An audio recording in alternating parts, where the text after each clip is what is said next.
प्रधानमंत्री नरेंद्र मोदी ने हिंदुस्तान को महाशक्ति बनाने का नया अभियान छेड़ दिया है। जी हां, प्रधानमंत्री मोदी ने संयुक्त राष्ट्र में सुधार और सुरक्षा परिषद में भारत की स्थायी सदस्यता के लिए महाअभियान की शुरुआत की है। परमानेंट सीट के लिए कल यूएनजीए में 21 मिनट के अपने भाषण में प्रधानमंत्री मोदी ने संयुक्त राष्ट्र को सच का आईना दिखाया और बताया कि आखिर भारत स्थायी सदस्यता के लिए हकदार क्यों है। 75 वर्षों में जिस सुधार की बात कोई नहीं उठा सकता, उसे प्रधानमंत्री मोदी ने पूरी ताकत से दुनिया के सामने रखा।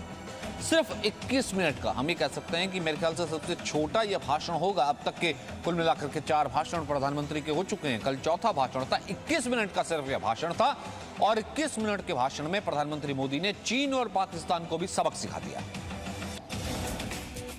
आखिर कब तक भारत को संयुक्त राष्ट्र के डिसीजन मेकिंग स्ट्रक्चर से अलग रखा जाएगा? आखिर कब तक भारत इंतजार करेगा? ये सवाल प्रधानमंत्री मोदी ने संयुक्त राष्ट्र महासभा की 75वें सत्र की आम सभा को संबोधित करते हुए किया। प्रधानमंत्री मोदी ने संयुक्त राष्ट्र को आईना दिखाते हुए पूरे विश्व के सामने अपनी बात को पूरी ताकत से रखा और पूछा कि यूएन में भारत की निर्णायक भूमिका कब? भारत के लोग संयुक्त राष्ट्र के रिफॉर्म को लेकर जो प्रोसेस चल रहा है उसके पूरा होने का बहुत लंबे समय से इंतजार कर रहे हैं। आज भारत के लोग चिंतित हैं कि क्या ये प्रोसेस कभी एक लॉजिकल एंड तक पहुंच पाएगा? आखिर कब तक भारत को संयुक्त राष्ट्र के डिसीजन मेकिंग स्ट्रक्चर से अलग रखा जाएगा? प्रधानमंत्री ने संयुक्त राष्ट्र से सवाल किया कि एक ऐसा देश जो दुनिया का सबसे बड़ा लोकतंत्र है, एक ऐसा देश जहां विश्व की 18% से ज्यादा जनसंख्या रहती है, एक ऐसा देश जहां सैकड़ों भाषाएं हैं, सैकड़ों बोलियां हैं, अनेकों पंथ हैं, अनेकों विचारधाराएं हैं, जिस देश ने वर्षों तक वैश्विक अर्थव्यवस्था का नेतृत्व करने और वर्षों की गुलामी दोनों को जिया है, जिस देश में हो रहे परिवर्तनों का प्रभाव दुनिया के बहुत बड़े हिस्से पर पड़ता है, उस देश को आखिर कब तक इंतजार करना पड़ेगा? जिस देश ने सैकड़ों वर्षों तक वैश्विक अर्थव्यवस्था का नेतृत्व करने और सैकड़ों वर्षों की गुलामी दोनों को जिया, इस देश में हो रहे परिवर्तनों का प्रभाव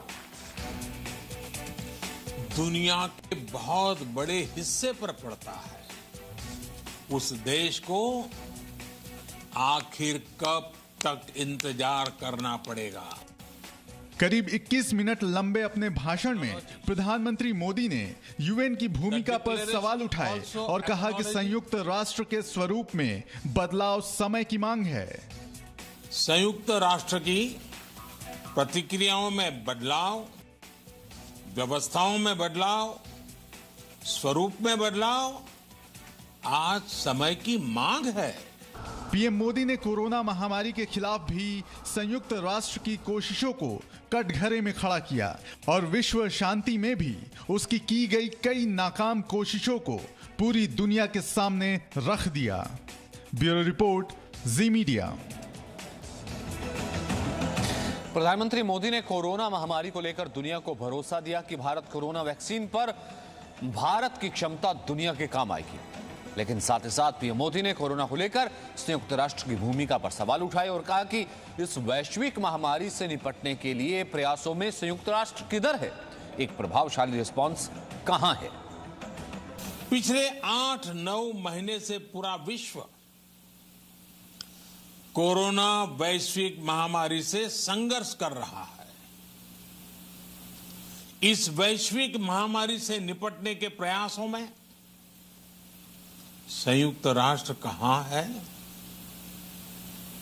एक प्रभावशाली रिस्पांस कहां है? अध्यक्ष महोदय, संयुक्त राष्ट्र की प्रतिक्रियाओं में बदलाव, व्यवस्थाओं में बदलाव, स्वरूप में बदलाव आज समय की मांग है।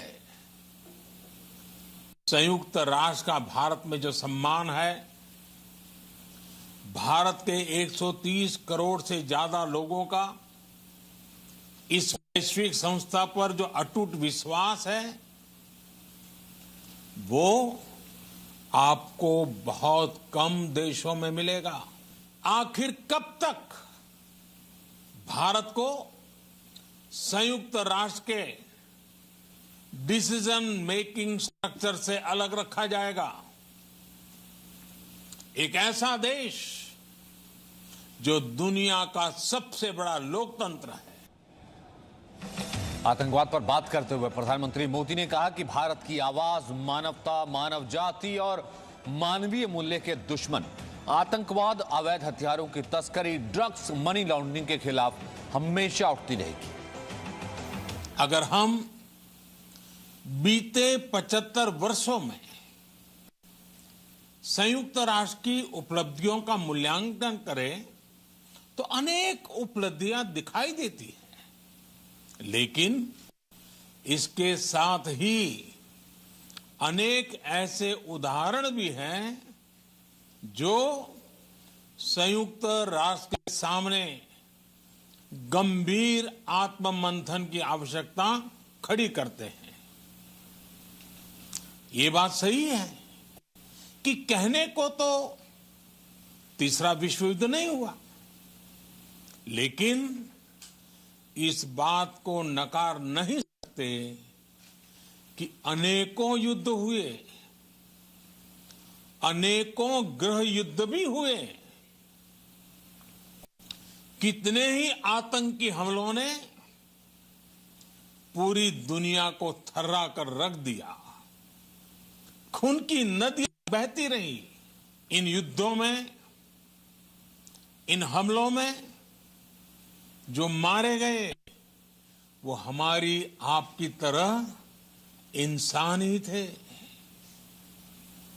वो लाखों मासूम बच्चे जिन्हें दुनिया पर छा जाना था, वो दुनिया छोड़कर चले गए। कितने ही लोगों को अपने जीवन भर की पूंजी गंवानी पड़ी, अपने सपनों का घर छोड़ना पड़ा। उस समय और आज भी संयुक्त राष्ट्र के प्रयास क्या पर्याप्त थे? Presenting B News app available on Google Play and App Store. Download it now.